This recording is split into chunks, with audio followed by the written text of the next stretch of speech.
আসসালামু আলাইকুম রহমতুল্লাহ। সম্মানিত সুধী, পবিত্র মাহে রমাদানের শুভেচ্ছা জ্ঞাপন করে শুরু করছি। আলহামদুলিল্লাহ, আমাদের পাশে বসে আছে মোহাম্মদ রিয়াদুল ভাই। তিনি আমাদের কাছ থেকে বেশ কিছুদিন আগে মুখে ব্রণের জন্য হেজামা নিতে এসেছিলেন।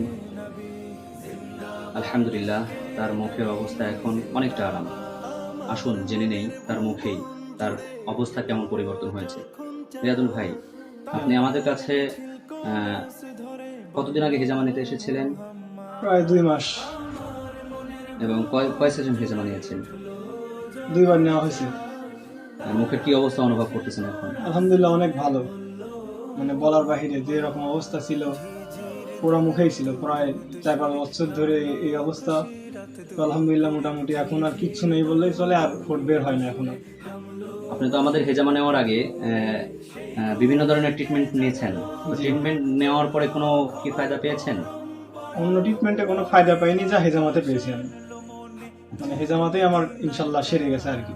আর কোনো ট্রিটমেন্ট লওয়া হয়নি বা এখন তো লেইনি, তাহলে আর প্রয়োজনও বোধ করছি না আর কি। হেজামার বিষয়টা আপনি কোথা থেকে শুনতে পারলেন?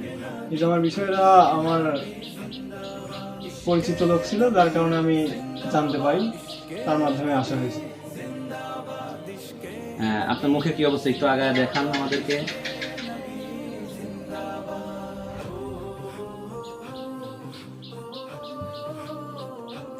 ঠিক আছে, ইনশাআল্লাহ। সম্মানিত সুধী, আমরা নিজেরাও হেজামা নিয়ে উপকৃত হচ্ছি এবং আপনাদেরকেও আহ্বান করছি, আপনারা নবী করিম সাল্লাল্লাহু আলাইহি ওয়াসাল্লামের সুন্নাহ ভিত্তিক ট্রিটমেন্ট গ্রহণ করুন এবং উপকৃত হন।